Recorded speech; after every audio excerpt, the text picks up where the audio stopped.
solusi pertama itu tentu undang-undangnya harus dibentuk, diperbaiki ya. Jadi undang-undang kita ini banyak loophole-nya yang menyebabkan aparat penegak hukum itu bisa bermain dan tidak dipenalti. Maksudnya itu kayak contoh kepolisian, nggak ada sanksinya. Jadi misalnya dia bilang nangkap harus kasih pemberitahuan, mulai penyidikan harus kasih SPDP ke jaksa. Nah, kalau dia nggak kasih dalam 7 hari, terus apa sanksinya buat mereka? Kagak ada. Di situ nggak ada sanksi yang mengatur. Sehingga apa? Sehingga dia pikir nggak ada sanksi, bodo amat saya langgar ya. Jadi ini nomor 1, kalau menurut saya itu harus ditambah itu, memberikan sanksi yang berat, baik pidana maupun perdata maupun administratif kepada aparat penegak hukum yang melanggar aturan hukum dalam proses penegakan hukum. Jadi kalau dia melanggar, ya kan, pidana kalau perlu lebih berat.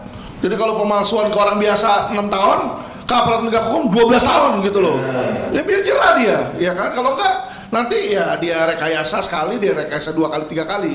Itu satu yang menurut saya harus kita iniin. Kedua, kalau kita bicara sisi moral, ya kan, perbaikan moral itu, penerimaan polisi, penerimaan aparat penegak hukum itu harus melalui proses ya kontrol mental dan psikologi yang benar-benar tuh tajam kalau menurut saya ya. Jadi harus secara analisis banget, nggak bisa sembarangan, nggak bisa oh bapaknya jenderal udah langsung masuk, nggak bisa itu ya. Jadi 2 penyeleksian yang lebih ketat, menilai berdasarkan moral dan mental di situ. Kalau dalam sisi mafia tanah, menurut saya ini secara sistem ada satu yang memang harus diadopsi, yaitu adanya asuransi sertifikat, asuransi title. Di negara-negara berkembang itu seperti Amerika itu ada yang namanya title insurance, di mana asuransi itu mengcover tentang keabsahan, sehingga setiap orang yang jual beli tanah atau jual beli rumah atau jual beli gedung properti itu dia harus membayar premium sepersekian persen dari nilai aset yang dia beli. Ya misalnya 1% gitu. Jadi kalau harga dia beli rumah harga 1 miliar ya, ada asuransi sertifikat misalnya 1% dia bayar 10 juta buat asuransi. Kayak mobil aja gitu, misalnya kan ada asuransi liability. Nah gunanya untuk apa? Kalau nanti ada sengketa, ya kan, nanti ada sengketa, si A udah beli, dia bilang ini bukan punya si A nih, ada si C yang gugat di situ, sehingga si A ini ternyata digugat kalah di pengadilan, nanti perusahaan asuransi lah yang akan membayarkan itu kerugian. Ya, jadi karena perusahaan-perusahaan luar negeri itu dia udah tahu.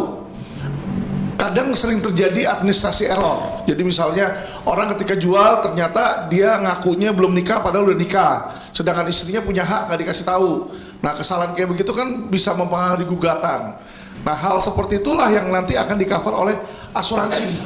Ya, jadi ini sebenarnya sebuah instrumen yang bisa membantu nih untuk nge-gap terhadap kesalahan seperti ini. Jadi kalau ada mafia-mafia yang dirugikan nanti itu adalah perusahaan asuransi, sehingga nanti yang fight terhadap mafia itu bukan lagi masyarakat kecil, tapi the big insurance company yang dia merasa dikerjain gitu loh ya. Jadi menurut saya ini sesuatu hal yang bagus, istilahnya transfer resiko, risk transfer di situ.